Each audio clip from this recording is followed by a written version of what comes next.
Voilà, bonjour à toutes et à tous. Merci de votre présence fidèle à nos conférences du lundi.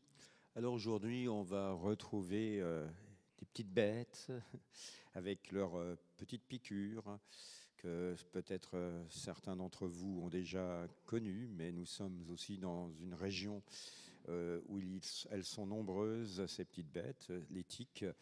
On les trouve aussi bien en zone de montagne qu'à la campagne, que dans les herbages, etc. Et même ceux qui n'ont jamais eu affaire à la bébête savent que le long de nos sentiers, il y a des avertissements avec des pancartes qui vous disent attention aux tiques, etc. Donc, pour parler de ces parasites, nous allons aujourd'hui parler d'un programme qui s'appelle CITIC. Alors CITIC, c'est Citoyen Éthique, hein, c'est une contraction si j'ai bien compris. Et pour en parler, nous avons une de ces chargées de mission qui nous vient de Nancy, de l'Institut national de recherche pour l'agriculture, l'alimentation et l'environnement, et qui connaît très bien la problématique d'éthique, puisqu'à travers ce programme, c'est purement de la science participative. Hein, qui dit science participative, c'est vous, nous, citoyens, qui pouvons participer à l'étude, la recherche sur l'éthique. D'ailleurs, si j'ai bien regardé dans les plannings, il y a des journées nationales en mai, entre le 12 et le 17 mai. Ça s'appelle TIC et vous. C'est ça, je l'ai bien dit. Et donc, notre invitée est Irène Caravieri, qui, à la base, a un master de géographie, mais est partie dans ce monde assez, peut-être méconnu, finalement, d'éthique, et qui est donc chargée de mission. Elle a assuré aussi la formation de tous ces guides nature, forestiers, pour leur faire évaluer les risques face aux tiques. Et puis, elle est dans un programme qui tente à obtenir de nombreux partenariats, on l'espère, avec des vétérinaires et des pharmacies pour un kit TIC. C'est pas facile à dire. Voilà, donc on va en savoir plus cet après-midi. Vous connaissez le principe, notre intervenant, et ensuite vos questions. Bon après-midi, merci.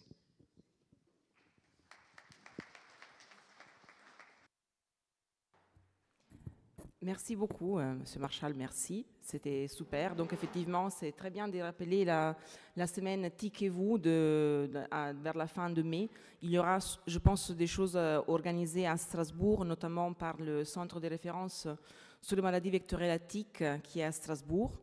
Normalement aussi, il y a Madame Boulanger qui fait des interventions grand public ou Monsieur Hansmann. Et nous, on le fera de notre côté à Nancy. Donc, merci encore pour cette présentation qui était vraiment en petits oignons, merci. Je m'appelle Irénée et je suis à INRAE et aussi au CPIE, c'est une association pour l'animation nature et la médiation scientifique, donc Centre permanent d'initiative pour l'environnement. Comme vous voyez du titre, aujourd'hui, je suis là pour vous parler un peu plus d'éthique, de leur vie et des agents pathogènes aussi qu'elles peuvent véhiculer par piqûre. Je ne suis pas médecin, donc si vous avez des questions sur les diagnostics, les traitements, tout ce qui concerne la maladie, je suis désolée, je pourrais vous répondre sur tout ce qui est écologie d'éthique. Je vais essayer quand même d'apporter une réponse, mais voilà, c'est vraiment pas notre domaine d'étude. Donc, je sais que la maladie de Lyme, on sait, c'est controverse, il y a eu des problèmes, mais voilà, nous, on a aujourd'hui, c'est vraiment pour parler recherche, qu'est-ce qu'on fait sur l'éthique, parce qu'il y a la maladie, mais c'est très important de rappeler qu'il faut. Souvent, on fait les mélanges, on dit tique, tout de suite, on pense maladie, mais il y a avant l'éthique et l'écologie. Et puis, il y a les maladies qui peuvent découler d'une piqûre d'éthique. Donc, avant, on verra ça après. Tout d'abord, je voudrais dire, au menu, il y a 4 sections. La première, c'est l'éthique. La deuxième, je vais un peu plus parler sur les agents pathogènes qu'elle peut transmettre par piqûre. La prévention, bien entendu, parce qu'on ne veut pas se faire piquer. Et les programmes CITIC. Qu'est-ce qu'on fait, nous ? Alors, déjà, j'ai des questions. Vous pouvez rapidement répondre en levant votre main. Qu'est-ce que c'est l'éthique, alors? C'est des insectes ou c'est des acariens? Qui dit A? Qui dit B? OK, bon, c'est bien. C'est bien, c'est bien. Effectivement, ce sont des acariens. Alors là, je vous ai mis une photo avec plusieurs espèces de tiques. On va aujourd'hui parler des tiques dures, parce qu'il y a aussi des tiques molles. Les tiques molles, la deuxième photo tout en bas, la deuxième dans les milieux, en fait, elle est un peu différente des autres, parce qu'elle n'a pas la partie qu'on pense que c'est la tête, ce n'est pas une tête, hein, je vous rassure. Voilà, ça c'est des tiques molles. Elles ne sont pas connues pour transmettre des agents pathogènes. Par contre, si nous piquent, ce qui peut arriver, ça peut donner des allergies. Donc aujourd'hui, on ne va pas parler de la vie des tiques molles, on va vraiment se concentrer sur les tiques dures. Donc tout le reste autour, il y a beaucoup de couleurs, voilà, des formes, à peu près des formes plus rondelettes, un peu plus ovales.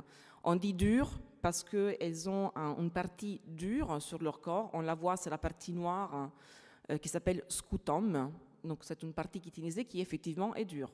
Donc aujourd'hui on va parler d'elle, et en plus il y a 900 espèces de tiques dans le monde, 41 en France. Donc on ne va pas parler des 41 espèces aujourd'hui. On va se concentrer sur certaines espèces de tiques, notamment une en particulier. Alors là je vous ai mis les tiques d'intérêt médical et vétérinaire, hein, parce que, bon, on est là parce que les tiques sont intéressantes, mais surtout parce qu'elles représentent un risque sanitaire, hein, et pour nous et pour les animaux. Donc là, vous voyez les espèces principales qu'on étudie en écologie concernant plutôt les risques sanitaires. Alors, on va vraiment parler aujourd'hui de cette mademoiselle, elle s'appelle Ixodes ricinus. Pourquoi Ixodes ricinus? C'est la tique la plus présente en France, et c'est aussi celle qui transmet l'agent pathogène qui nous fait tomber malade de Lyme. Donc, je vous ai mis une photo, enfin, 3 photos, parce que souvent on pense que Ixodes, en tout cas généralement les tiques sont ou toutes petites noires ou toutes petites rouges. En fait, non. Ils peuvent avoir plusieurs couleurs, plusieurs mesures. Là, voilà, vous voyez, c'est la même espèce, mais à 3 moments différents de sa vie, donc elle peut être rouge. Quand la tique est rouge, ça ne veut pas dire qu'elle est infectée. Parce que souvent, les personnes nous posent la question, alors si elle est rouge, sûrement elle est infectée. En fait non, c'est juste qu'elle a sa couleur, et c'est comme ça. On va aussi parler d'Ixodes ricinus parce que c'est celle qui nous pique les plus. C'est une tique soi-disant généraliste, c'est-à-dire qu'elle aime tout type de sang. Voilà, elle n'est pas spécialiste, elle est généraliste. Là, ce sont les données cytiques. Donc, comme disait justement M. Marchal, merci, nous on récolte depuis 2017 des signalements des piqûres sur humains et animaux. Et aussi les tiques. On a une ticothèque à Nancy où les gens nous envoient les tiques qui ont piqué les humains et les animaux. Et on a donc une banque de données sur laquelle on fait des analyses, on fait des études. Là, notamment, c'était l'analyse de 2009 tiques piqueuses d'humains. Et donc, comme vous voyez, les 96% des tiques qui avaient piqué étaient des Ixodes ricinus. Donc, il y a d'autres espèces qui peuvent nous piquer, mais bon, aujourd'hui, on va vraiment parler d'Ixodes, en sachant aussi que la vie de la tique dure, les autres, c'est à peu près pareil. Comme vous voyez, il y a moins de signalements, il y a moins de tiques Ixodes dans les suds. Vous voyez, il y a d'autres types d'espèces. Il y a quand même Ixodes, mais un peu moins, parce qu'elle n'aime pas trop la chaleur sèche. Donc, on va trouver d'autres tiques piqueuses dans les suds de la France avec elle, hein. Bien évidemment. Est-ce que vous m'entendez bien? Oui. On a dit que ce sont des acariens, et j'ajoute que ce sont des acariens hématophages stricts, c'est-à-dire qu'ils vont que se nourrir des sangs tout au long de leur vie. Pas d'autre chose. Elles vont se fixer un peu partout, hein, sur tout type de peau et d'écailles. Donc on a même des tiques spécialistes des serpents marins, par exemple. On peut trouver une tique spécialiste des tortues marines. Donc voilà, c'est vraiment un parasite qui est là depuis très longtemps et que, bon, dès qu'il y a du sang, elle peut piquer. Est-ce qu'on peut être piqué par une tique dans son jardin? Oui, vous êtes d'accord. Effectivement, c'est vrai. Avant, on pensait qu'il n'y avait qu'en forêt. Hein, on faisait de la prévention pour les public qui allait en randonnée, les forestiers, et on oubliait un peu tout ce qui était du jardinage, alors que maintenant, effectivement, étant donné que les tiques se nourrissent, bon, notamment Ixodes ricinus, elles se nourrissent un peu sur tout, donc on va les trouver sur les oiseaux, sur les hérissons, sur toute la petite faune qu'on peut aussi avoir dans nos jardins. Donc il y a des tiques dans son jardin, et ça, en France, on ne le savait pas vraiment, on l'imaginait, mais on n'avait pas mené encore des études dans ces contextes. Et donc c'est vrai qu'en 2017, c'était un des premiers résultats flagrants de ces tiques. Il y avait les 30% des tiques, des piqûres qui étaient signalées dans un jardin. Et en 2020, on a aussi changé, parce que quand vous signalez, vous avez un formulaire à remplir, on a ajouté l'option piqûre au domicile. Et donc là, actuellement, on a aussi un 100% des piqûres au domicile, sur environ 90 000 signalements, ce qui n'est pas anodin. Et donc, c'est vrai que c'est quelque chose qu'on voit aussi dans toute la France, et ça nous permet effectivement de faire avancer la prévention. C'est un peu un des objectifs des CITIC, parce qu'on va pouvoir dire aux personnes qui ne vont jamais en forêt mais qui font du jardinage, faites quand même attention.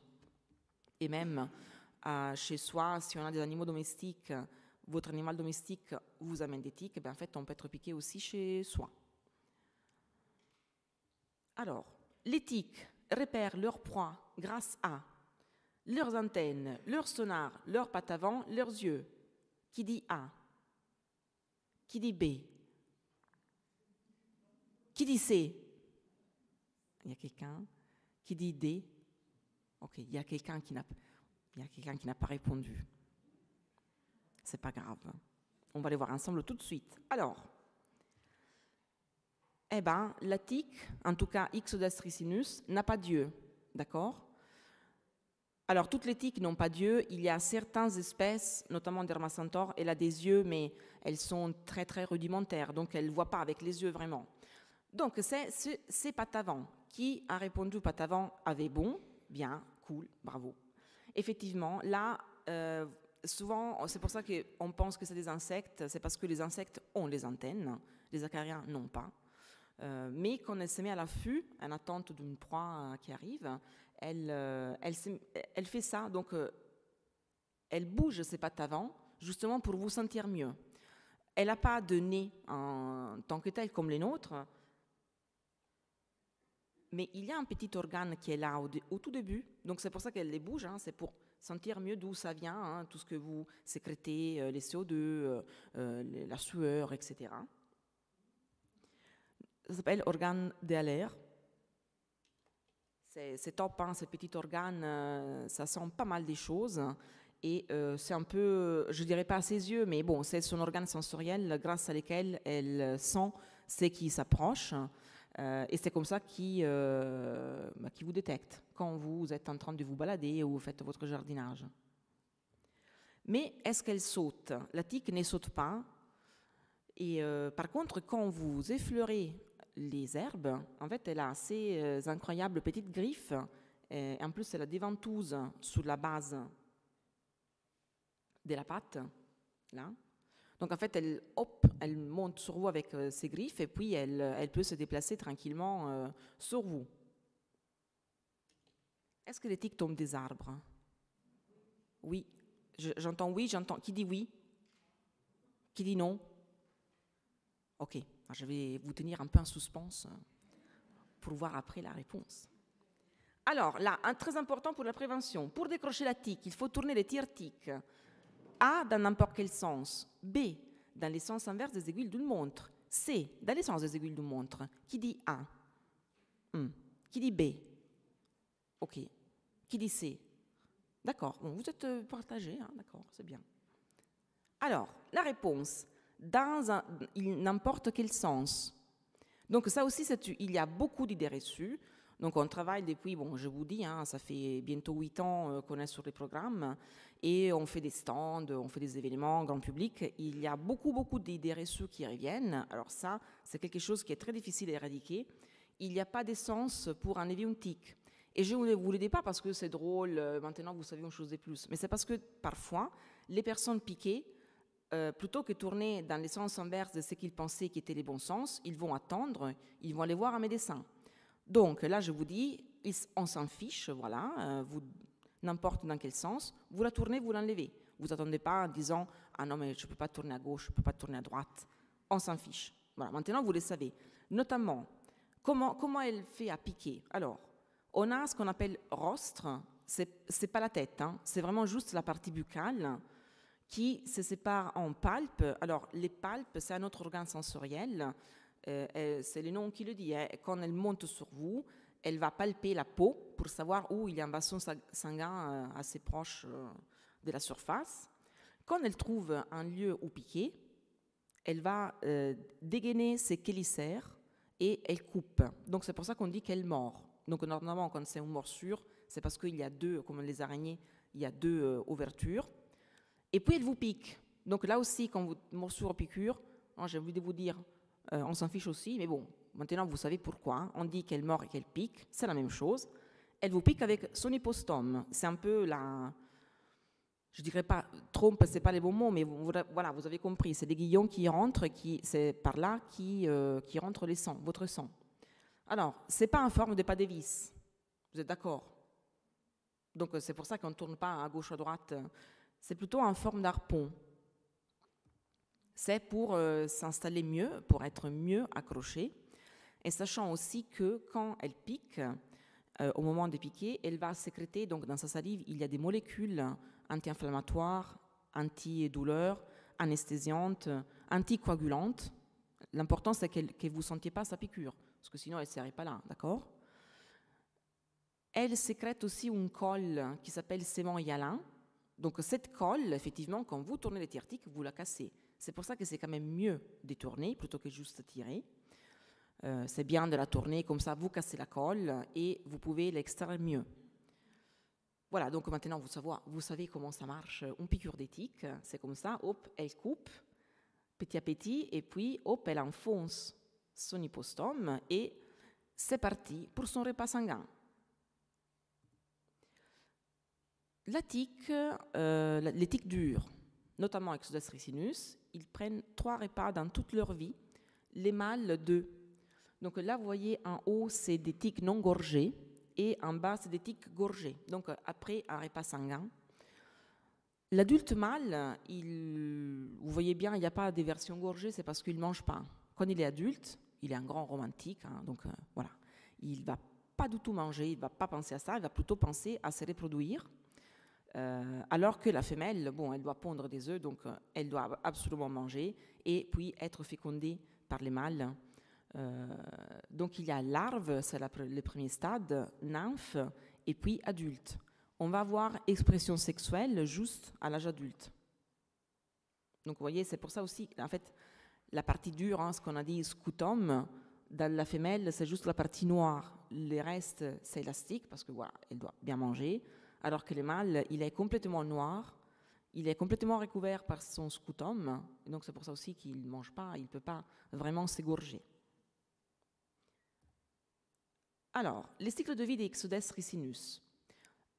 Alors, ce sont des moyennes. Hein.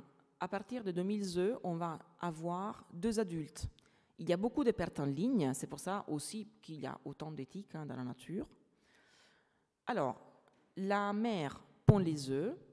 Ensuite, il y a l'éclosion. Les larves de tiques, donc, ils vont plutôt se retrouver un peu agglutinées. Donc, on va avoir beaucoup de larves à un seul lieu.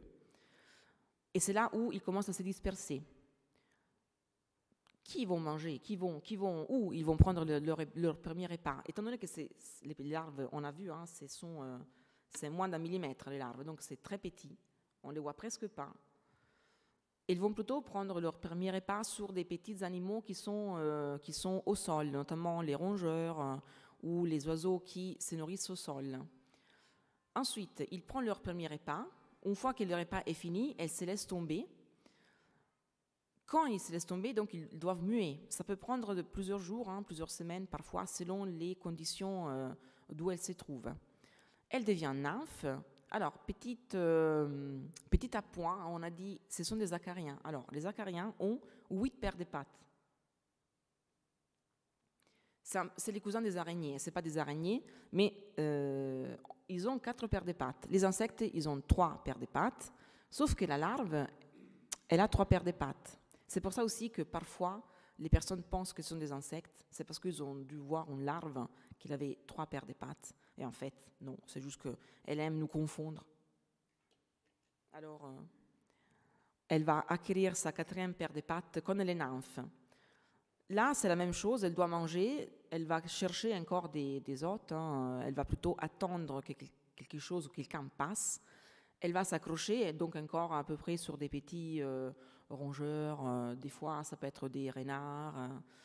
Et ensuite, elle se laisse tomber, elle rébellote, elle mue, elle devient adulte. Donc c'est là où ils vont plutôt choisir des grands cervidés, c'est là où il y a la rencontre entre mâle et femelle.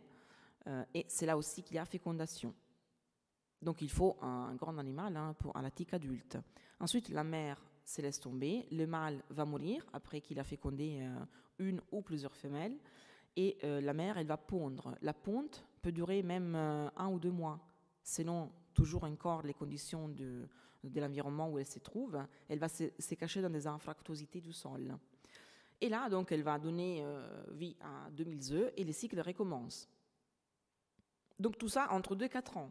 C'est-à-dire qu'une tique peut manger dans toute sa vie, sur 4 ans, juste 3 fois. C'est-à-dire qu'une tique peut rester très longtemps sans manger. Pendant l'hiver, elle peut elle peut passer par ce qu'on appelle diapause. C'est une sorte de stade où elle va vraiment pas être active. C'est un peu comme si elle dormait, mais pas vraiment parce qu'elle dort pas. Où elle ne va pas bouger, mais par contre elle est vivante, pour pouvoir se réactiver quand l'environnement le permet, notamment quand ça fait un peu plus chaud, un peu plus humide. C'est pour ça aussi que si jamais vous faites du jardinage, et donc ça c'est des témoignages qu'on a récoltés grâce à CITIC, imaginons jardinage, octobre, on a un pantalon qu'on n'utilise que pour faire du jardinage, je le laisse dans mon garage, je les remets en avril. Si on avait malheureusement un tic sur ces pantalons, c'est tout à fait possible de se faire repiquer après ces quelques mois de stop de jardinage. Donc toujours faire attention aussi à ces vêtements, mais puis on va les voir pendant la prévention. Donc tout ça, souvent les gens me disent, mais est-ce qu'elle peut muer sur moi? Est-ce qu'elle peut manger et puis muer et puis remanger sur moi? Alors c'est très très difficile, je dirais même rare, hein, même presque impossible, parce que les 95% de la vie d'une tique, elle la passe au sol, notamment dans des lieux arbustifs où il fait un peu humide, et c'est que les 5% de sa vie sur un hôte. Parfois, il y a aussi souvent des propriétaires des chiens qui me disent, souvent sur les chiens on trouve des grosses tiques adultes, déjà bien gorgées, parce qu'on ne les a pas vues avant, avec des petites boulettes autour de la tique. Ils pensent que c'est des œufs. Ce n'est pas des œufs, c'est des déjections de tiques. Okay, parce que comme nous tous, quand on mange, il faut excréter une partie. Donc voilà, elle s'est... Comment dire, elle ne se soucie pas, hein, elle laisse sur les chiens, dans les poils, les déjections de tiques. Encore les données CITIC. Dans notre base de données, dans les 2000 tiques qu'on a analysées, les 77% étaient des nymphes. À votre avis, pourquoi on est plus piqué par des nymphes que par des adultes ou des larves? Si quelqu'un veut répondre, moi je... Alors, il y en a plus, peut-être des adultes, oui, ça peut être une réponse. Quelqu'un d'autre? Exactement. Elles sont plus petites, donc on les voit moins, et donc elles nous piquent plus. Parce qu'une tique adulte, quand elle marche, peut-être qu'on va la sentir, elle est un peu plus grande, alors qu'une tique nymphe... je vous ai amené des tiques sous gel hydroalcoolique, après, si vous voulez venir les voir, vous avez la taille réelle, parce que ça, c'est pas... Ça, je vous rassure, hein, c'est pas la taille réelle. Quoique, encore, on les verrait, hein, si c'était comme ça. Mais voilà, je ne sais pas qu'est-ce que c'est mieux. Hein, voilà. Mais, donc, c'est très petit, c'est pour ça qu'ils nous piquent les plus.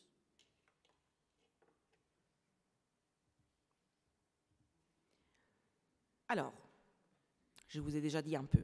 Concernant les risques d'être piqué par une tique, la saison la plus propice, et je dis bien la plus propice, Qu'est-ce que c'est l'automne, les printemps ou l'été? Qui dit A? Qui dit B? Qui dit C? D'accord. Alors, oui, effectivement, merci de jouer avec moi à ces petits quiz. Hein. La saison la plus propice est le printemps. D'accord? On va voir pourquoi après. Je ne vous spoil pas tout de suite. Question. Donc, est-ce que c'est vrai? Qui disait vrai avant? Que les tiques tombent des arbres? Il y a quelqu'un qui dit non, il y a quelqu'un... Oui, ok. Alors, c'est faux.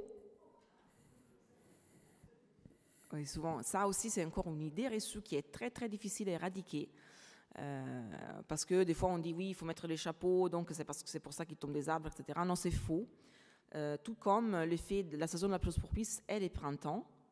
On a aussi un petit pic en automne. Mais pourquoi? Alors, qu'est-ce qu'il faut donc aux tiques pour vivre? On a dit d'humidité pour survivre dans l'environnement. Là, vous voyez un brin d'herbe. Là, c'est tout. Donc, le gradient d'humidité au sol, il est plus élevé. Donc, la tique Ixodes, en soi, elle ne va pas aller vers vous. Elle ne va pas faire des grands trajets à pied. C'est pas comme ça. En fait, elle va plutôt monter en haut d'un brin d'herbe et puis descendre. Et elle attend, plutôt. Donc, c'est un mouvement, disons, vertical.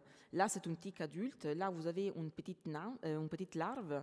Donc, elle va monter moins haut. C'est pour ça aussi qu'elle se nourrit sur des petits animaux. La nymphe, donc, elle est un peu plus grosse, un peu plus résistante. Elle va monter un peu plus haut. Alors que, bon, l'adulte est bien résistant. Elle va monter plus haut. Parce que quand elle monte, elle va commencer à se dessécher. Et donc, elle a besoin de revenir au sol pour pouvoir s'hydrater. Si rien ne passe, elle n'arrive pas à trouver sa proie. C'est pour ça qu'elle ne peut pas monter sur un arbre. Déjà, on a dit qu'elle n'a pas d'yeux. D'accord? Donc, elle ne va pas vous voir, elle va vous, comme ça, elle ne va pas se jeter sur vous d'un arbre, elle ne peut pas. Parce qu'en plus, elle est très petite, avec un coup de vent, voilà, la trajectoire, c'est compliqué. Après, elle peut être sur des arbustes. Plus 1 mètre, 1 mètre 10, 1 mètre 20, hein, c'est long, mais pas plus. Il lui faut de l'humidité, parce que sinon, c'est comme si elle se suicidait. Voilà, c'est pas une bonne idée. Elle a besoin d'un grand animal pour se reproduire. On a dit que la reproduction, elle a lieu sur des grands animaux, donc notamment cervidés, chevreuils, cerfs, hein, ce qu'il y a un peu dans la forêt. Sur les chiens aussi, hein, on en trouve pas mal. Et des chaleurs, mais pas trop, hein, comme tout arthropode, elle a besoin quand même de chaleur pour s'activer. Et c'est pour ça que ce n'est pas l'été la saison la plus propice aux piqûres, de plus en plus d'ailleurs, parce qu'avec les canicules, les populations des tiques, elles diminuent fortement, parce que voilà, elles ne supportent pas la dessiccation et la chaleur. Donc, on trouve où les tiques? Dans des milieux boisés, dans des haies, les buissons, où il y a du passage de la faune sauvage, ou même de la faune domestique. Hein. Parce que votre chien, voilà, il passe dans votre jardin, il a été piqué, ou les chats aussi, ben, on peut amener des tiques. Et donc, dans ces périodes à risque aussi, notamment les printemps. Mais il y a aussi quelque chose qui diffère, par exemple, si on va se balader en hiver, et on va se balader au printemps, est-ce qu'on va être habillé de la même manière? Non. On est un peu plus déshabillé. Donc, il y a bien sûr la tique et son écologie, mais il y a aussi nos usages. Quand il fait chaud, ben en fait, on commence, voilà, on se met un short, c'est beau, il y a du soleil. Et donc, la rencontre avec les tiques, il est plus probable. Mais donc, on a dit que sa petite tique dure, elle vit entre 2 et 4 ans presque sans manger, il mange que 3 fois dans la vie. Est-ce que ce sont des tiques invincibles? Là, ma réponse est non, hein, bien entendu. Donc, il y a bien sûr des prédateurs des tiques. Alors, il y a des champignons quand il y a beaucoup d'humidité, et ça, ce sont des champignons qui sont étudiés pour faire de la lutte biologique. Pour le moment, ça ne marche pas quand on les met dans un milieu qui n'est pas contrôlé et qui n'est pas très humide. Mais bon, on continue à creuser. Hein. Les nématodes, certains nématodes, et puis tout ce qui fait un peu partie de ce qu'on appelle biodiversité. Les tiques font partie aussi de la biodiversité d'ailleurs. Hein. Donc il y a des araignées, il y a des petits acariens, des guêpes parasitoïdes qui pondent dans des tiques, et puis la larve de cette guêpe se nourrit de l'intérieur et des œufs et de la tique. Les fourmis, les scarabées, il y a aussi tout ce qui est piqué, hein, par les tiques, et notamment les lézards sont piqués par les tiques, mais elles peuvent aussi les manger. Tout comme les oiseaux ou les poules. Si vous avez un jardin qui est très très peuplé par des tiques, mettre une ou deux poules en liberté, ça peut être une bonne façon pour éviter qu'il y ait plus de tiques. Après, bon, ils vont manger aussi toute l'herbe, hein, mais en tout cas, les oiseaux peuvent picorer les tiques et les mammifères insectivores, mais notamment sur des tiques un peu plus grosses, déjà gorgées. Voilà, donc ça existe aussi. Et puis, je ne vous l'ai pas dit, mais étant donné qu'on a 2000 œufs et 2 adultes à la fin du cycle, vous voyez, il y a quand même beaucoup de pertes. Hein. Il y a aussi quelqu'un qui passe par là, un randonneur marche sur des œufs d'éthique, etc. Bon, ça peut effectivement les tuer. L'homme, il est, donc on l'a vu, je ne voulais pas préciser, c'est un hôte accidentel. Hôte accidentel, ça veut dire que ça ne rentre pas dans la normalité de la tique. La tique vit dans des espaces arborés, elle se nourrit sur des animaux, et nous, on passe par là, elle nous pique. Mais en soi, on est un peu ce qu'on appelle un cul-de-sac, parce que nous, on va inévitablement la trouver tôt ou tard, cette tique. Et puis si même elle tombe chez nous, elle ne va pas pouvoir survivre, hein, parce que c'est un peu trop sec chez nous. Donc en soi, voilà, c'est pour ça qu'on dit l'humain, c'est un hôte accidentel. Ce n'est pas une très bonne idée au final de nous piquer. Mais bon, ça arrive parce qu'on passe par là. Elle est généraliste, Ixodes. Alors, ça c'était la vie de la tique. Les questions, on va les poser à la fin. Et donc là, j'entame la deuxième partie sur les agents infectieux qui sont transmis par les tiques. Alors déjà, est-ce que toutes les tiques sont infectées par un agent pathogène? Bon, je dirais heureusement d'ailleurs. Donc effectivement, c'est faux. J'ai une deuxième question à vous poser. Est-ce que les tiques peuvent nous rendre allergiques à la viande rouge? Est-ce que c'est vrai ou est-ce que c'est faux? Qui dit vrai? Personne. Qui dit faux? Ah, d'accord. Bon. Eh bien, je suis désolée. Effectivement, les tiques peuvent nous rendre allergiques à la viande rouge.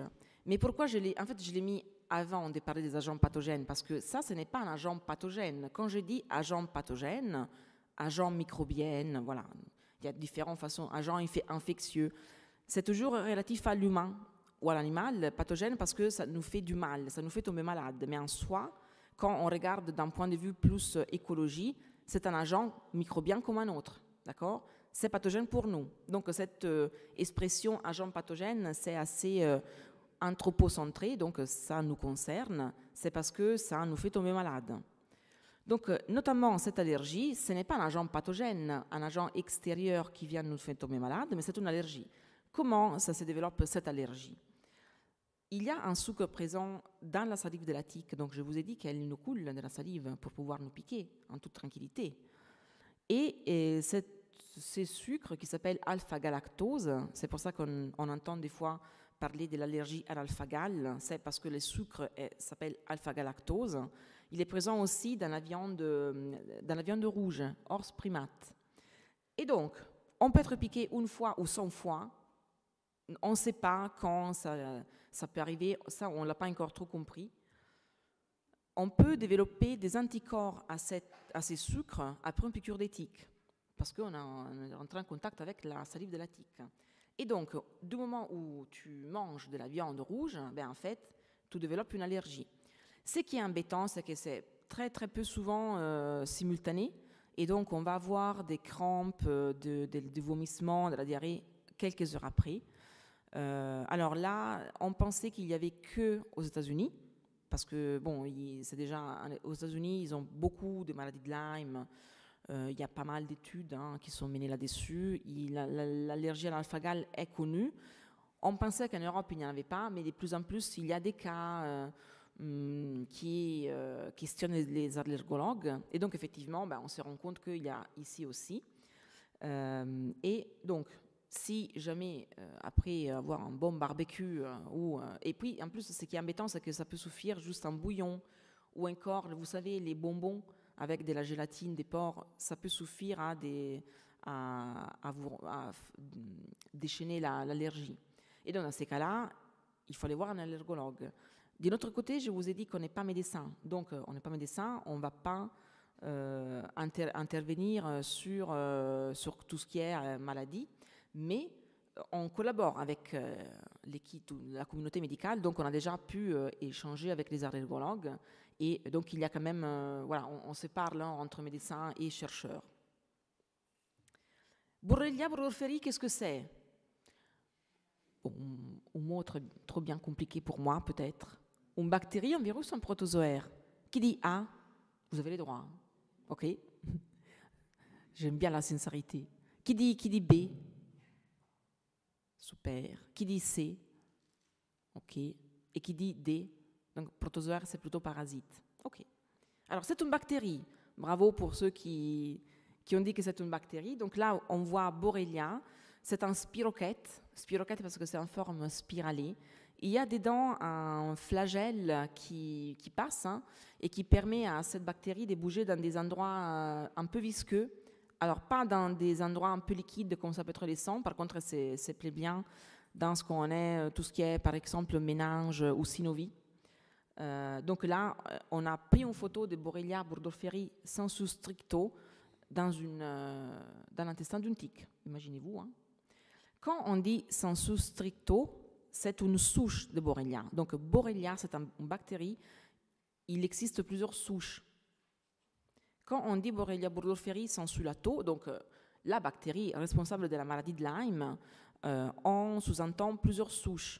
Il existe Borrelia afzeli, Borrelia bavarensis, Borrelia garini. Donc il y a environ une quarantaine de souches de Borrelia, dont environ 22, si je ne me trompe pas, qui sont pathogènes pour l'homme et qui appartiennent un peu au spectre Lyme. Et donc, ce qui est un peu compliqué aussi à étudier, parce que, comme je vous ai dit, nous, on ne s'occupe pas vraiment de médecine, mais on s'occupe d'écologie. Et pour faire avancer la médecine, il faut aussi connaître bien l'écologie de ces agents pathogènes. Mais ce ne sont pas les médecins qui vont étudier ce type de choses, c'est plutôt les écologues comme nous, les chercheurs en écologie. Et là, vous voyez, la tique est vectrice. Donc, je ne vous l'ai pas dit, c'est une vectrice d'agents pathogènes, c'est-à-dire qu'elle va pouvoir transmettre des agents pathogènes, mais ce n'est pas elle qui permet la continuité. Les agents pathogènes ne vivent pas dans elle, mais c'est plutôt, elles vont vivre dans des réservoirs. Donc, réservoirs, ce sont notamment pour Borrelia garini, c'est des oiseaux. Pour Borrelia afzeli et bavariensis, par exemple, ce sont des rongeurs. Pour Borrelia lusitaniae, ce sont que des lézards. Donc, on ne va jamais trouver un Borrelia lusitaniae dans un rongeur. Et donc, nous, quand on mène des études sur ce type de souches, on ne peut pas généraliser nos données. Imaginons, moi, je te dis Borrelia garini. On ne peut pas vraiment généraliser mes études à Borrelia afzeli. Et donc, c'est pour ça que quand on entend la publication fameuse sur les renards qui diminueraient la maladie de Lyme, alors là, il y a un raccourci voilà, c'est très important à expliciter maintenant qu'on est ensemble, parce que c'est un raccourci qui est fait très vite par la presse, mais en fait, essentiellement, les chercheurs, parce qu'il y a eu, il y a 5 ou 6 ans, maintenant, le renard peut combattre la maladie de Lyme, mais est-ce que c'est vrai? Quand vous allez chercher les papiers que les chercheurs ont écrits, ben en fait, ils ont juste étudié une souche de Borrelia, notamment Borrelia afzeli, et pas Borrelia garini. Donc, en soi, on ne sait pas si, effectivement, le fait que... Parce que, si vous voulez, ce qu'ils disaient les papiers, enfin, qui ont dit surtout les médias après, c'est que la présence d'un renard empêche aux rongeurs de sortir un peu plus de leur nid, et donc ça empêche la propagation de Borrelia afzeli. Parce que donc, les rongeurs, ce sont des réservoirs de Borrelia afzeli, et donc les rongeurs sortaient moins, et donc les tiques, ils les piquaient moins, il y avait moins d'échanges de ces agents pathogènes dans l'écosystème de la forêt. Et donc, ils ont fait des raccourcis en disant qu'il y a moins de maladies de Lyme, mais en soi, on n'en sait rien, parce que si Borrelia garini, il y en avait beaucoup dans les oiseaux, ben, en fait, les chercheurs ne sont pas allés voir Borrelia garini dans les oiseaux.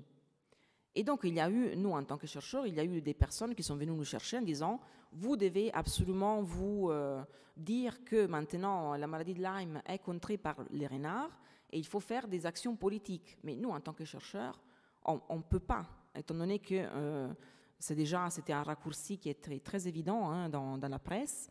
Mais voilà, nous, on va juste pouvoir vous donner des informations scientifiques. Qu'est-ce qu'on a trouvé, qu'est-ce qu'on ne sait pas, qu'est-ce qu'on sait.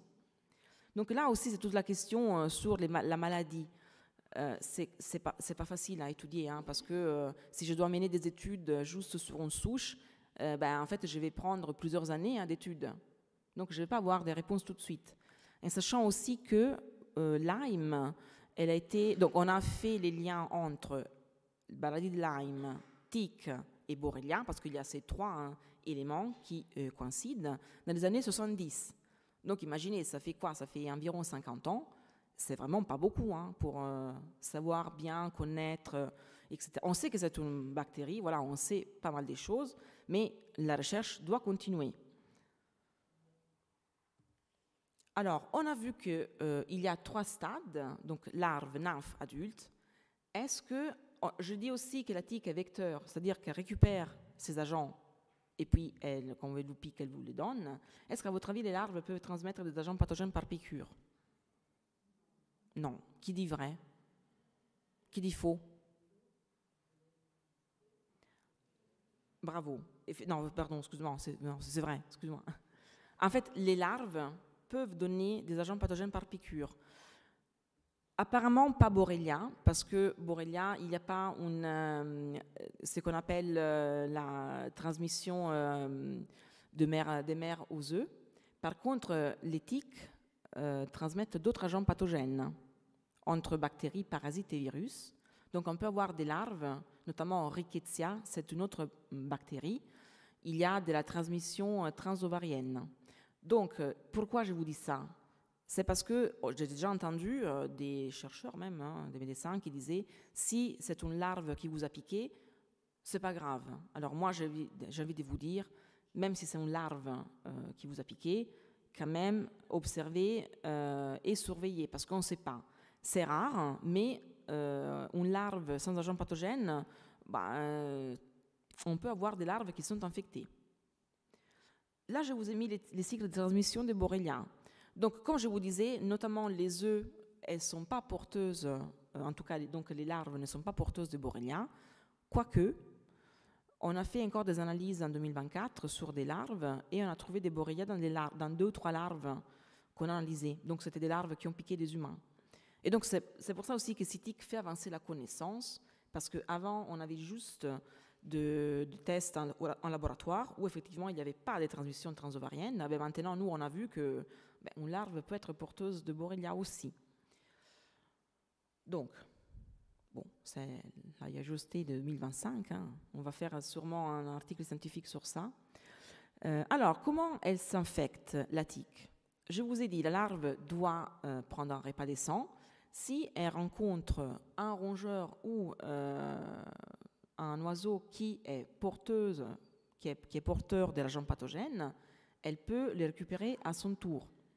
Et donc, la larve va s'infecter, elle va porter l'infection à Borrelia jusqu'à la fin de la vie. Donc, elle ne va pas tomber malade, la tique. Hein. Les rongeurs, les oiseaux ne sont pas malades. C'est pour ça qu'on les appelle les réservoirs. C'est parce qu'ils permettent la continuité hein, de ces agents microbiens dans la nature sans pour autant être éliminés par ces agents qui est pour nous pathogènes. Donc, la larve, elle va muer, la nymphe infectée. Donc, il y a 2 cas où elle va se nourrir sur un animal qui n'était pas réservoir, parce qu'il y a des animaux qui ne sont pas réservoirs, hein, il va l'infecter, ou elle va se nourrir sur un autre animal réservoir d'autres choses, d'autres agents pathogènes, elle peut récupérer un autre agent pathogène aussi. Donc, la tique peut effectivement avoir des co-infections. Donc, pareil, elle va devenir adulte. Il y a quelque chose qui arrive là au niveau des cervidés. Apparemment, les chevreuils, notamment, ils seraient immunisés par la Borrelia, enfin de la Borrelia. Il y a eu aussi des études qui ont montré qu'une tique adulte infectée, donc avec une charge bactérienne assez importante, elle diminuait, enfin en fait, elle avait presque plus de Borrelia une fois que les repas sur les chevreuils étaient finis. Donc ça ne veut pas dire que je vous invite à faire une transfusion des sang des chevreuils, hein. Mais voilà, il y a des choses qui arrivent là-dedans, notamment, c'est probablement parce qu'ils ont coévolué ensemble hein, depuis dizaines de milliers d'années, ils vivent ensemble. Et donc les chevreuils, étant donné qu'en plus, ils sont nécessaires pour la reproduction, donc les cervidés, notamment les chevreuils, ce sont des très bons multiplicateurs des tiques. Parce qu'en soi, ce n'est pas un multiplicateur des agents pathogènes, mais c'est un multiplicateur des tiques. Parce que c'est là où il y a la rencontre, il y a beaucoup de tiques sur les chevreuils, et puis ça permet la reproduction. Plus une tique infectée se nourrit sur nous longtemps, qu'est-ce que ça fait? Ça fait rien, ou plus elle risque de nous infecter? Qui dit A? Qui dit B? Bon, bravo. Voilà. Je pense que tout le monde avait la réponse. C'est pour ça qu'on dit toujours, donc là je vous explique pourquoi, hein. Dès que vous voyez un tic, vous l'enlevez. Vous ne posez pas de questions, vraiment, je vous invite à l'enlever tout de suite. Autre question, encore une idée reçue qui revient souvent, si on écrase le corps de la tique mais pas la tête, elle reste vivante et peut transmettre Borrelia burgdorferi. Qui dit vrai? Qui dit vrai et on peut l'appeler Frankenstein? Vous pouvez aussi. Qui dit faux? Ok, c'est faux. Autre idée reçue, important. Donc, je ne vous ai pas dit, mais quand il y a la petite tique qui clignote, c'est des choses très importantes à savoir pour la prévention. Alors là, on vous a mis une coupe de tiques. Alors, déjà, elle n'a pas de tête. Vous voyez, il y a les ganglions centrales, c'est un peu notre cerveau, mais bon, voilà, c'est pas grand-chose. Et en plus, c'est dans son corps. Moi, je l'appelle un peu un estomac sur pattes, parce qu'il y a vraiment beaucoup de son corps qui est fait par ses intestins. Là, c'est une tique qui a déjà récupéré la Borrelia, qui est le petit spirale bleu. Quand la tique porteuse de Borrelia commence à se nourrir, donc la tique commence à se nourrir, Borrelia va se multiplier. Et ensuite, Borrelia va se déplacer dans les glandes salivaires. Et c'est là où Borrelia peut donc être inoculée par la tique, parce que quand la tique prend son repas des sangs, elle sécrète de la salive, elle suce les sangs, elle sécrète de la salive. Voilà, c'est quelque chose qui est fait comme ça, aller-retour.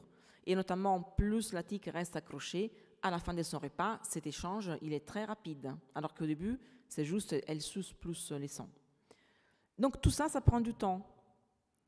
Moins de temps la tique reste accrochée sur vous, plus tout ça, ça évite d'arriver. Donc c'est pour ça que il faut enlever une tique dès que vous la voyez, vous n'entendez pas. Et encore énormément de gens me disent « Ah non, mais elle était dans le nombril, c'est trop petit, je laisse que ça pousse, ça laisse que ça grossisse et puis je l'enlève. » Voilà. Alors moi je dis non, moi je vous interdis de faire ça s'il vous plaît. La tête, ce qu'on appelle tête, mais ce n'est pas une tête, maintenant vous le savez. Donc quand on casse ces fameux hypostomes dans la peau, pourquoi ce n'est plus très grave concernant les maladies vectorielles à tiques? C'est parce que, alors déjà, elle ne repousse pas. Elle ne s'appelle pas zombie, tique, Frankenstein, c'est faux. Et je sais même pourquoi les gens pensent que ça repousse. Mais je vous assure, elle ne repousse pas. Donc, si vous enlevez les corps, en fait, vous avez enlevé cet échange des salives avec les glandes salivaires de la tique. Si jamais il y avait une Borrelia qui passait par là, par l'hypostome, la charge bactérienne elle est trop faible pour vous infecter. Parce qu'il y a aussi, ça ne suffit pas une Borrelia pour vous infecter, il faut une charge bactérienne assez élevée. Si vous êtes tombé malade de Lyme après une piqûre de tique que vous avez cassée, ce n'est pas parce que vous l'avez cassée, c'est parce que vous avez été infecté avant. Et ça, c'est très important à dire parce que les gens nous envoient des photos où c'est charcute, ils s'effondrent de tout et n'importe quoi sur leur peau, c'est horrible. En fait, vous augmentez les risques d'avoir une autre infection à autre chose après. Et en plus, c'est horrible parce que l'hypostome, il se découpe. Voilà, ne vous charcutez pas, n'allez pas aux urgences. Juste, l'important, c'est désinfecter. D'où désinfecter après. Et donc, pas avant, mais après. Et puis, vous surveillez environ un mois les points de piqûre. Encore, parce que nous, on fait des analyses. Quand je dis analyse INRAE, analyse l'éthique, on va avoir une première partie identification, quelles espèces d'éthiques nous piquent avec la loupe binoculaire. Et ensuite, on va les envoyer à l'ANSES, c'est un autre institut de recherche qui porte avec nous éthiques et qui va analyser l'éthique. Qu'est-ce qu'on analyse? On analyse environ 35 agents pathogènes entre parasites et parasites et bactéries, pas les virus. Et donc là, on a fait une analyse sur environ 2000 tiques, et sur ces 2000 tiques, il y avait 14,5% qui étaient porteuses de Borrelia burgdorferi sensu-lato. Donc sensu-lato, ça veut dire j'entends tous les souches qu'on a vues avant. Et les grands tests, il est les grands gagnants de ces lotos de la malchance, j'ai envie de vous dire. Mais il n'y a pas que, comme je vous disais, il n'y a pas que Borrelia. Il y a aussi d'autres parasites, il y a aussi d'autres bactéries, et il y a aussi d'autres virus. Donc là, je vous ai dit que c'est une question de temps, d'accord? Des fois, on entend, oui, c'est 24 heures, si une tique vous a piqué moins de 24 heures, il n'y a absolument pas de risque, c'est faux. On ne sait pas, en soi, on ne sait pas. C'est vrai que le risque, il est minimal, enfin, il est bas, mais on peut rester infecté après, après peu de temps, hein, on ne sait pas. Donc, c'est pour ça qu'il ne faut pas se poser des questions, surtout parce que la transmission des virus, ça peut prendre juste 30 minutes.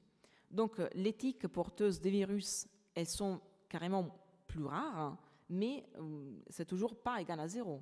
Donc, les risques zéro n'existent pas et c'est embêtant. Donc là, bactéries, parasites, virus. Et encore, là, c'est toujours notre analyse. Les 30% des tiques qui avaient piqué un humain étaient porteuses d'au moins un agent pathogène. Est-ce que ça veut dire que tous ces gens-là sont tombés malades? La réponse est non. Parce que, comme je vous ai dit, déjà, si vous l'avez enlevé assez à l'avance, ben, rien ne s'est transmis, d'accord? Deuxième stade, imaginons, vous avez été en contact avec un agent pathogène, notamment Borrelia, vous avez pu tranquillement produire des anticorps et combattre l'infection tout seul, donc vous ne tombez pas malade. Troisième cas, donc vous tombez malade, malheureusement, mais en tout cas, nous, on ne va jamais envoyer les analyses d'éthique aux gens qui nous envoient, parce que déjà, on n'analyse pas tout, c'est très cher, c'est très chronophage, mais c'est vraiment pour faire avancer la recherche. Et dans tous les cas, savoir si une tique était porteuse ou pas d'un agent pathogène, ça ne nous aide pas beaucoup. C'est juste, voilà, il faut vraiment surveiller. Et les 100% de ces tiques étaient porteuses d'au moins 2 agents pathogènes à la fois. Donc, c'est possible les co-infections.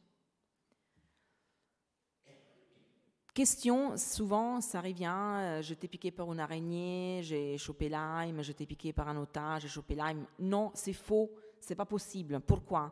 En fait, Borrelia burgdorferi, sensu-lato, donc toutes les souches, hein, comme on a vu, elles vont se lier à une protéine qui est présente dans la salive de la tique. Et donc, elle ne va pas se lier à des protéines d'auta, d'araignée. Ça, c'est une idée reçue. Tout comme, par exemple, le Tibola, notamment, c'est une maladie qui est causée par Rickettsia slovaca, une autre bactérie transmise par les tiques. Elle va que se transmettre grâce à Dermacentor.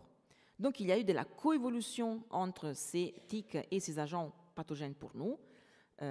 Donc, on peut effectivement trouver, imaginons, je ne sais pas si je suis en temps encore, je ne sais pas quelle heure est-il. Okay, je vais vite. Si je viens d'être piqué par une tique, j'ai Borrelia dans mon sang, là, à côté des points de piqûre, il y a une moustique qui me pique, elle suce du sang avec de la Borrelia. Si j'analyse les moustiques, je vois de la Borrelia, mais elle est incapable de pouvoir les transmettre au prochain humain qui va piquer, parce qu'il n'y a pas la protéine base. Et c'est pareil pour la dengue, les moustiques nous transmettent effectivement la dengue, mais pas les tiques. Aussi, il existe maintenant des centres de référence sur les maladies vectorielles à tiques. Avant, ça n'existait pas. Ils ont été créés environ il y a 3 ans. Et nous, on a assez la chance parce qu'il y en a à Strasbourg et à Nancy. Et il n'y en a que 5 en France. Il y a des centres de compétences. Donc, il y en a bien plus que des centres de référence. Et voilà, maintenant, donc, les malades sont reçus de manière un peu plus, je dirais, holistique. Il n'y a pas qu'un infectiologue qui regarde juste le diagnostic des tests, mais le patient, il est pris en charge de manière un peu plus ample. Voilà. La dernière chose concernant les agents pathogènes, je voulais vous parler rapidement du virus de l'encéphalite à tique, parce que ça, donc en plus en Alsace, on le connaît assez bien. C'est un virus, d'accord, qui est transmis par Ixodes ou Dermacentor. On peut aussi s'infecter en consommant du lait ou du fromage non pasteurisé. Alors, il y a très peu de cas en France, mais ça existe, et c'est la seule maladie pour laquelle existe un vaccin. Il n'y a pas de vaccin pour Lyme. Si quelqu'un vous a dit ça, il s'est trompé, c'est pas vrai. Donc, un vaccin pour une maladie vectorielle, c'est que les vaccins pour l'encéphalite étatique, qui cause des méningites. Et c'est un virus, donc on ne va pas prendre des antibiotiques parce que ça ne fait rien un antibiotique sur un virus, mais on va juste plutôt soigner les symptômes en attendant que ça parte. Alors, la prévention, rapidement. On aime à CITIC, quand on parle de la prévention, diviser les moments de l'exposition au risque en 3 parties. Avant la sortie, pendant la sortie et après la sortie. Avant, déjà, si vous les voulez, vous pouvez utiliser des répulsifs. Il existe des répulsifs sur la peau ou sur les vêtements. Alors, sur les vêtements, il y a 2 ans, l'INSERM a dit que ce n'est plus recommandé parce qu'ils ont fait des études, notamment sur les agriculteurs qui utilisaient de la permétrine à très gros dosage. C'est cancérigène et en plus, en soi, la permétrine, elle est très toxique pour les chats et pour les zones, voilà, pour l'environnement. Mais bon, j'en parle quand même parce que ça existe et vous pouvez quand même l'acheter. Il faut toujours suivre les indications d'usage. Huile essentielle, encore là, question, voilà, moi je ne veux pas les trucs chimiques, les DET, les R3535, ça c'est chimique, j'utilise des huiles essentielles. Eh bien, moi, j'ai envie de vous dire, les huiles essentielles, faites attention parce que c'est toxique aussi. Il y a des gens qui se brûlent la peau avec des... voilà, c'est toujours pas bien. Il y a des huiles essentielles qui sont répulsives, mais on n'arrive pas à trouver déjà la concentration qui marche. Mais la recherche avance sur ça, notamment l'ANSES. Donc il y a un problème de concentration et toxicité. Il y a souvent des gens qui utilisent des huiles essentielles, qui le mettent les matins. Ils pensent d'être protégés toute la journée et en fait, c'est très volatile, donc ça dure environ 20 minutes. Et puis, ils sont plus protégés jusqu'à la fin de la journée. Ils pensent d'être protégés et ils rentrent, ils font moins attention à se regarder parce qu'ils pensaient être protégés. Donc, vous pouvez aussi demander conseil à vos pharmaciens. Aussi, il ne faut pas se tartiner partout, n'importe où. Vous pouvez aussi penser, en fait, la tique, comme je vous ai dit, elle va s'accrocher à vous, elle va essayer d'arriver sur votre peau. Il faut fermer les lieux où la tique peut rentrer, notamment les chevilles, la taille, les bras éventuellement. Donc vous pouvez aussi vous mettre par exemple du répulsif à niveau des chevilles, des poignets, du cou, voilà, où la tique pourrait se faufiler sur vos vêtements. Et notamment aussi concernant la permétrine, il faut imbiber les vêtements avec la permétrine. Ne les faites pas dedans chez vous, faites-le à l'air ouverte. Et aussi, c'est mieux, moi je dis les guêtres, ça peut être une très bonne solution, comme ça, ce n'est pas à contact de votre peau. Et encore là, c'est toujours une question des risques-bénéfices. On travaille avec les forestiers et c'est sûr que quand on s'expose tous les jours à ces risques, on ne va pas peut-être utiliser la permétrine, parce qu'on ne peut pas mettre la permétrine tous les jours. Par contre, si je vais une fois par an, je sais que ce jour-là, il y aura beaucoup d'éthiques, ben alors peut-être que je vais utiliser un répulsif, parce que je vais l'utiliser qu'une fois par an. Donc aussi, essayez de réfléchir à ça, à vos pratiques et à l'exposition au risque. Est-ce que quand je vais sortir en hiver, je vais mettre du répulsif ou je vais plutôt me concentrer, utiliser des répulsifs juste au printemps où je sais qu'il y a une grosse activité d'éthique. Voilà, essayez de vous poser ces questions quand vous pensez aux tiques. Donc comme je vous disais, c'est bon, très, très chimique et tout. Rapidement, pourquoi on dit qu'il faut s'habiller des couleurs claires quand on va en balade? Parce que les tiques sont attirées plutôt par des couleurs sombres? Parce que les tiques fuient les couleurs claires ou parce qu'on les voit mieux à votre avis? Bravo.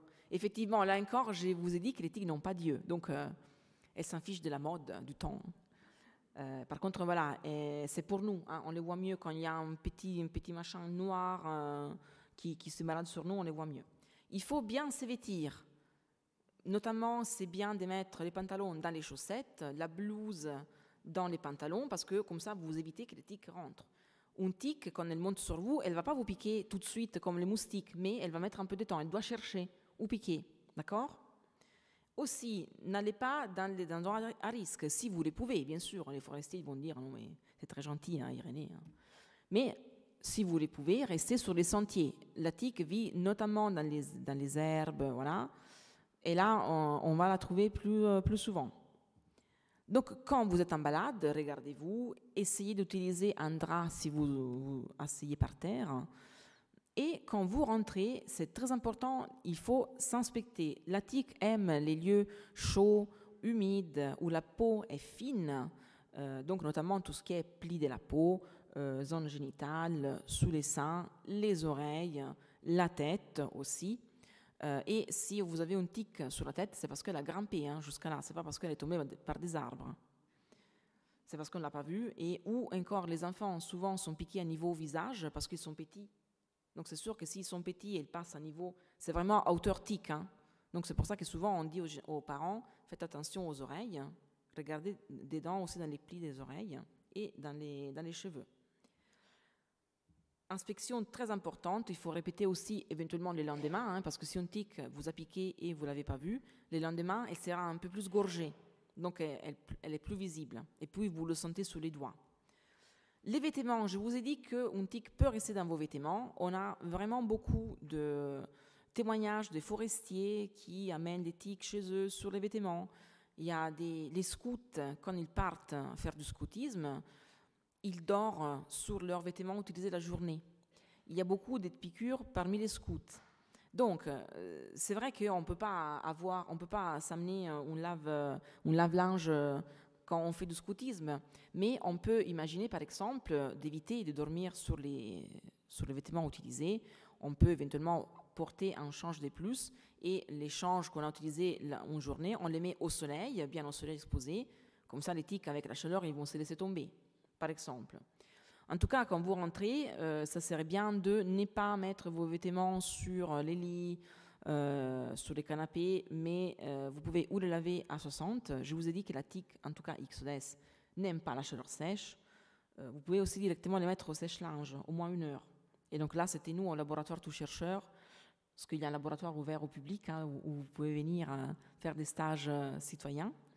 Avec nos stagiaires, on a vraiment mis des tiques dans les sèche-linges et on a regardé combien de temps elles mettaient à mourir après un cycle de sèche-linge. Ou vous pouvez aussi mettre vos vêtements dans des sacs au congélateur. Au moins 24 heures, ça serait bien. Comme ça, s'il y a des tiques, ça meurt. Et si jamais je suis piquée, alors, qu'est-ce qu'il faut faire? Est-ce qu'il faut attendre qu'elle grossisse pour la retirer? Est-ce qu'il faut s'amputer directement? Encore, ça dépend d'où on a été piqué. Utiliser un tire-tique ou la mouiller avec de l'éther ou de l'huile. Est-ce qu'il faut la mouiller avec de l'éther? Non, ok, non. Ben, c'est bien, parce que ça, je ne l'ai pas dit, mais c'est vrai que c'est... quand vous mettez quelque chose sur la tique, là, elle va avoir les stigmates. C'est les conduits d'où elle respire. Vous allez boucher ces stigmates quand vous mettez de l'huile, voilà. Et il y a un risque de régurgitation de ces glandes salivaires. Donc, s'il était infecté, ben, en fait, vous augmentez les risques de tomber, de rester infecté, parce qu'elle s'est peut-être déchargée de ses glandes salivaires. Donc, n'utilisez pas des méthodes chimiques, mais juste un tire-tique ou une pince épilée, ou encore, j'ai envie de vous dire, si vraiment vous n'avez rien sur vous, essayez de le faire avec les bouts de l'ongle. Et sachant que c'est mieux de ne pas compresser les cordes de la tique. Mais moins elle était restée accrochée, plus c'est facile à enlever. Des fois, si elle vient de vous piquer, ben, elle part très vite. Alors que si elle est bien ancrée depuis des heures et des heures, c'est plus difficile à enlever. Donc, vous tournez dans n'importe quel sens, maintenant vous le savez, et vous désinfectez surtout. Vous pouvez marquer la piqûre ou écrire la date, les lieux de piqûre sur votre corps. Moi, je conseille toujours de prendre des photos éventuellement du point de piqûre pour voir s'il y a des changements, des couleurs, des formes, etc. Et donc, restez attentif aux symptômes. Du moment où vous avez un érythème migrant, c'est une tache rouge qui s'élargit autour du point de piqûre, il n'est pas chaud, il ne gratte pas, bref, c'est comme s'il n'était pas là, mais il est là. Vous allez voir un médecin. Ou si jamais vous avez été piqué sur la tête, bon, vous n'avez pas vu l'érythème migrant, mais vous vous sentez mal, vous avez des symptômes grippaux ou des paralysies faciales et tout, alors là, vous allez voir le médecin et vous lui dites que vous avez été piqué par un tique. Et puis vous pouvez effectivement nous aider. Vous pouvez signaler la piqûre à ces tiques. Donc, comme je vous disais, nous, on essaye de faire avancer la recherche sur les tiques et sur l'écologie des tiques, et tout en faisant ça avec les citoyens. On fait des formations sur la prévention. Voilà, il y a vraiment cette unité, collaboration chercheurs-citoyens. Donc, quand vous êtes piqué ou votre animal est piqué, vous signalez la piqûre et vous pouvez nous envoyer la tique qui va prendre place à la ticothèque. Ce n'est pas obligatoire. Le plus important, c'est les signalements parce que voilà, on a une base de données des signalements qui est implémentée encore dans toute la France. Et vous pouvez aussi venir chez nous à Nancy à nos stages de recherche citoyens gratuits. Ça dure 2 jours. Et puis, vous voyez vraiment ce qu'on fait et vous les faites avec nous. Donc, les citoyens aussi nous aident à analyser les données. C'est pour ça qu'on dit recherche participative. C'est parce que les citoyens deviennent chercheurs pour 2 jours avec nous, on l'accompagne, et lui, il peut vraiment échanger avec les chercheurs et analyser l'éthique avec nous. Il y a plusieurs façons de participer. Déjà, le fait d'être ici, vous allez, j'espère, parler des éthiques autour de vous, à votre pharmacien, à votre médecin. Si vous êtes piqué, ce que je ne souhaite pas, parce que je ne vais pas vous demander de vous faire piquer par ces tiques, ça serait bien le contraire, plutôt protégez-vous, mais vous pouvez parler de ça autour de vous, même au vétérinaire, si vous avez des animaux. Vous pouvez signaler, ça c'est top, ça implémente la base de données, ça fait avancer la recherche. Vous pouvez envoyer la tique qui sera à la ticothèque, et vous pouvez venir au stage quand ils sont organisés, et puis bon là, on fait aussi des formations pour les professionnels. Et donc, je vous remercie en disant que vous pouvez aussi vous impliquer, comme je vous disais, surtout protégez-vous. Je remercie donc et déjà l'Université de Strasbourg qui nous a invités pour faire cette conférence. Je suis très contente d'être ici. Et puis, bon, nos porteurs et nos financeurs. Et puis, surtout vous, qui vous avez été très silencieux. Mais j'espère que ça vous a plu, voilà. Peut-être que vous étiez concentrés, ou vous dormez, vous étiez concentrés. Mais je n'ai pas vu quelqu'un qui dormait, du coup, je pense que vous étiez concentrés, c'est bien. Et donc, merci beaucoup.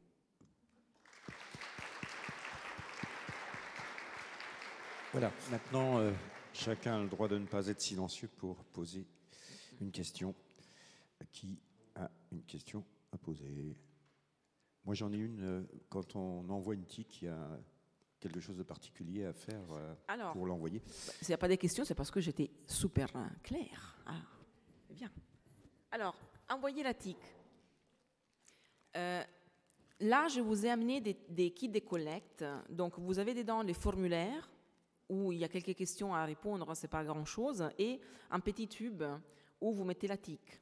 Un signalement, c'est, imaginons, je vais me balader aujourd'hui en forêt, je rentre, j'ai 3 tiques accrochées sur moi, je vais faire un signalement qui compte 3 tiques piqueuses. Donc, dans mon échantillon, là, il y a de l'alcool dedans, de l'éthanol, 70, je mettrai les 3 tiques, et puis je signale. Il ne faut jamais mélanger individu et date. Donc, si demain, je suis piqué à nouveau, je fais un autre signalement. Ou, si vous n'avez pas ça, vous pouvez signaler et déjà sur l'application, et puis vous renfermez la tique dans un sopalin. Il ne faut pas l'écraser parce que nous, on l'identifie. Donc, des fois, on a des tiques explosées et on ne peut pas les identifier. Donc, il faut les renfermer dans un sopalin, et puis vous renfermez les sopalins dans du scotch, et vous pouvez l'envoyer comme ça. Une tique envoyée piqueuse qui n'a pas été signalée, on ne pourra pas l'utiliser parce qu'on n'a pas les données écologiques liées à la tique. J'espère que j'ai répondu. Sinon, d'autres questions ? Oui, madame, attendez le micro. Voilà, je voulais vous demander, puisque quand j'avais des chiens, je les faisais vacciner contre la pyroplasmose.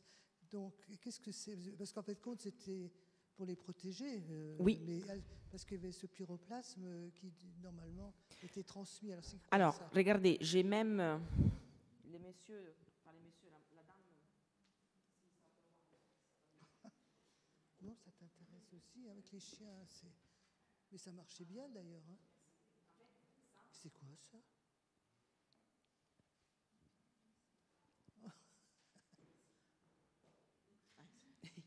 En fait, ça, c'est l'agent qui provoque la pyroplasmose. D'accord? C'est un parasite. Et donc, effectivement, il existe des vaccins. Alors, pour les animaux, il existe un vaccin pour Lyme, mais c'est pour les chiens. Oui. Et ce sont des vaccins déjà qui n'ont pas 100% efficacité, mais qui sont surtout étudiés sur des souches américaines. Donc, c'est pour ça que vous pouvez demander à votre vétérinaire, c'est lui qui décide. Mais notamment aussi pour la pyroplasmose, je n'en ai pas parlé, merci pour la question. C'est une maladie qui est pas cool hein, pour les chiens, parce qu'en plus, ça peut aller vite et tout. Ça attaque le foie. Voilà, ça attaque les foies, il fait pipi avec du sang, voilà, c'est très, très rapide. Donc, effectivement, ça, j'ai envie de vous dire, c'est votre vétérinaire qui fait. Mais effectivement, c'est une maladie qui est transmise par la babésia. Donc, ça s'appelle babésia, ok? Cette babésia, ça peut donner des pyroplasmoses aux chiens, mais aussi des babésioses à l'homme. On en a pour tous, hein, pour tous les goûts. Hein.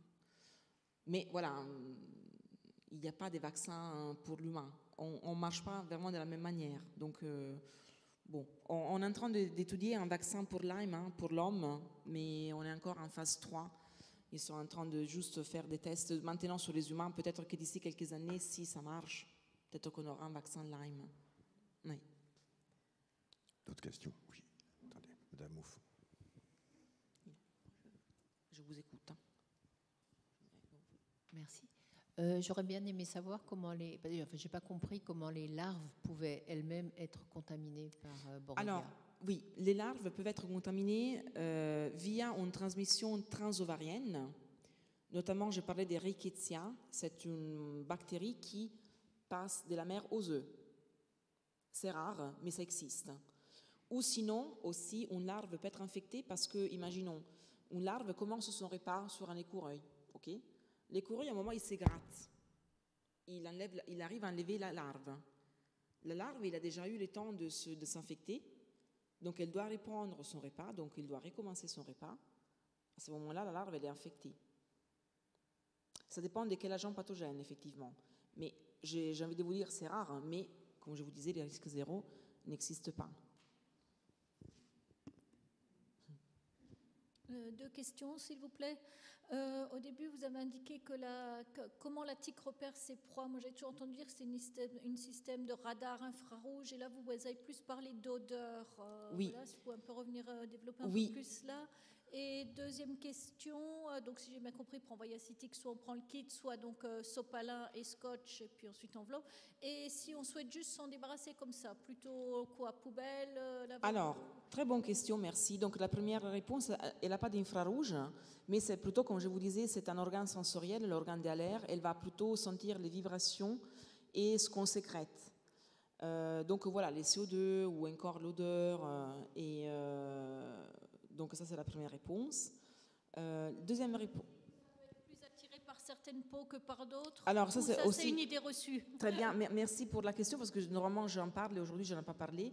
Il existe des poids tiques, la réponse est oui. Ça, c'est des témoignages hein, qu'on récolte. En plus, il y a parfois des gens qui attirent les tiques à un moment de leur vie, puis ça s'arrête, ou à l'inverse. Il y a des poids tiques. À niveau scientifique, on ne connaît pas encore vraiment ce que c'est qui dégage ça. On imagine que c'est un peu comme les moustiques. Ce n'est pas les sangs, parce que ça, il a été étudié. Et là, on se concentre plus sur les pH de la peau. Donc, il y a des études qui sont des laboratoires qui étudient les tiques. Ils sont en train de se concentrer un peu sur l'analyse du pH de la peau. Qui sait si on saura quelque chose de plus d'ici quelques années, peut-être. Et pour la tique, alors, si on veut s'en débarrasser, moi, je vous déconseille déjà de la jeter, par exemple, dans la poubelle, comme ça, parce qu'elle peut remonter.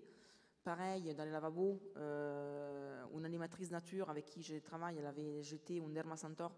Dermacentor, il y a XLS et Dermacentor ici, dans les petits pots, pour après. Elle peut remonter, donc elle n'a pas peur de l'eau, voilà. C'est mieux de la scotcher, donc vous pouvez prendre un morceau de scotch et vous la scotchez comme ça, sans sopalin ni rien. vous scotchez la tique et vous la jetez. Elle va se dessécher, elle ne va pas pouvoir se libérer parce qu'elle n'est pas non plus Superman. Hein. Donc, vous pouvez faire, brûler, moi j'évite de brûler, j'évite de l'écraser. On ne sait pas, c'est mieux de ne pas écraser la tique. C'est vraiment mieux. En plus, l'effet que cette idée reçue qu'elle repousse, c'est probablement parce que les gens l'écrasé. Et on a dit que c'est des tiques dures. Donc, elle est vraiment dure. Hein. En plus, elle est petite. Quand on essaie de l'écraser, on pense qu'elle est écrasée. Elle n'est pas écrasée. Voilà.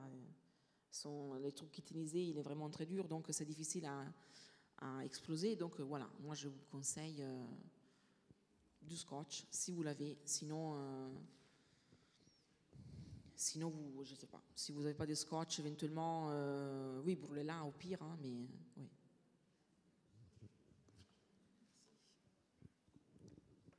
Oui, comment reconnaît-on les larves? Alors, les larves, c'est très petit. C'est mieux d'avoir une loupe. En tout cas, les larves des tiques ont 3 paires de pattes. C'est comme ça qu'on les reconnaît. C'est vraiment que ça, mais c'est vraiment... Là, il y a des larves aussi, c'est très petit. D'autres questions?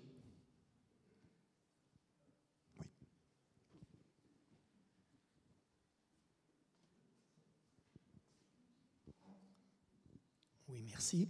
J'aimerais vous faire part d'une expérience personnelle d'une famille qui fréquente les Vosges, moi-même depuis l'âge de 5 ans.